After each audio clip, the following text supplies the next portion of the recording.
Hi folks, my name's Dave, welcome to Humble Adventures, and if you're a returning viewer, welcome back. Despite resting beside one of Leeds' busiest roads, towering over the trees, hiding in plain sight, is one of Leeds' oldest and most beautiful attractions. Those are the ruins of a monastery commonly and locally referred to as Kirkstall Abbey. With a long list of pros including just a short distance from the city centre, free parking nearby, being surrounded by substantial recreational ground, and if that isn't enough, free admission to the attraction itself, the ruins should be considered a true gem of the city. A monastery is the home of monks, a religious community of men who dedicate their life to God, vowing to live that life in poverty, chastity and obedience. Monks would work, live, worship and often assist the local community in a variety of ways from the monastery. Immediately on entering the grounds, you're greeted by beautiful views of the towering structures. You can tell instantly that you're about to explore some very detailed history, as so much of the abbey is in such good condition considering its age and history. To access the ruins themselves, you must do so via the gift shop, so be sure to check on the opening times for the day you decide to visit. You'll first encounter what seems to be a long passage. This is actually what's left of the lay brother's dormitory, a lay brother being similar to an apprentice. The dormitory helps frame the cloister, which we'll explore shortly. Running along the south side of the cloister is what could be described as a social area, despite monks believing that speaking shouldn't be participated in unless necessary. It was this area where the malt house was situated, right next to the lay brothers' dormitory. Ironically, this area now hosts the children's play area.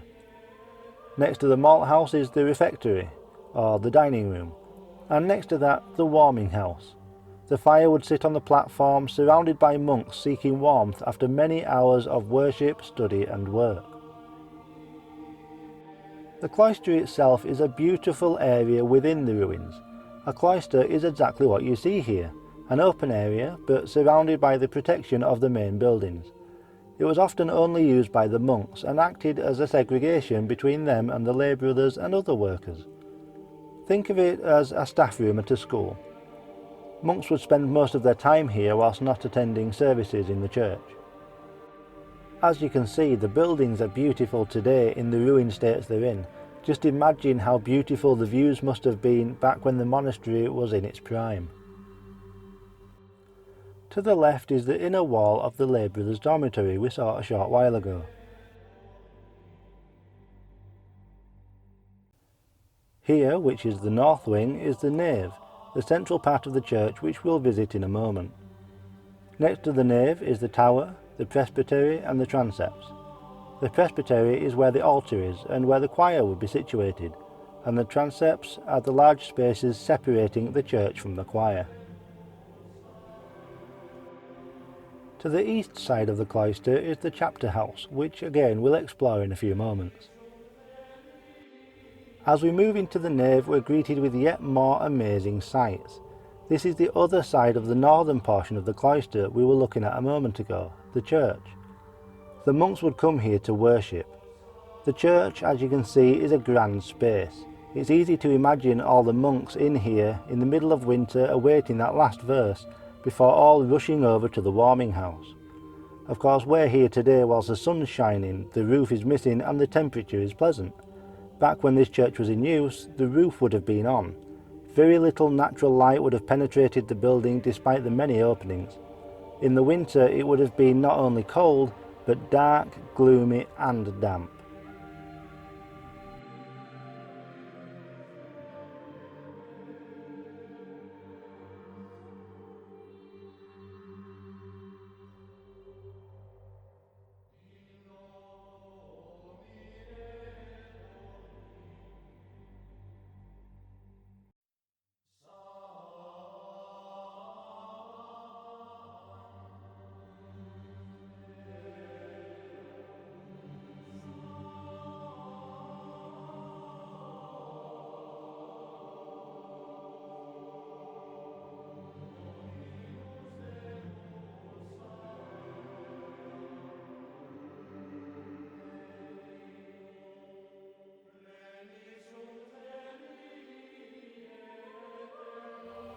Down the east side of the cloister is the chapter room.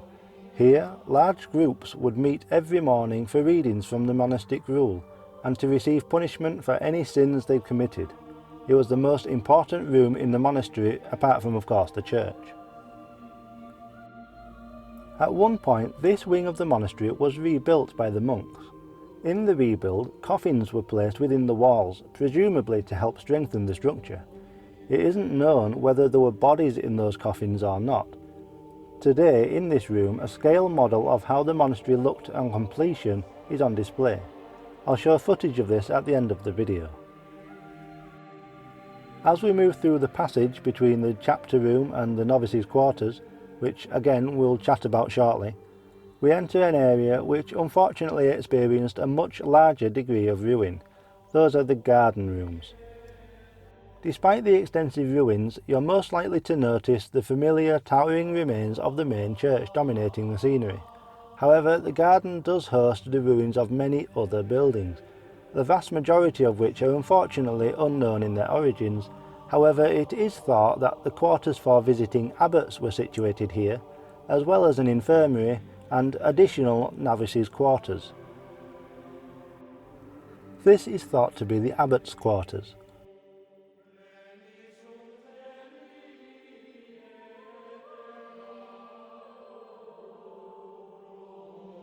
The infirmary is thought to have been situated somewhere in this location.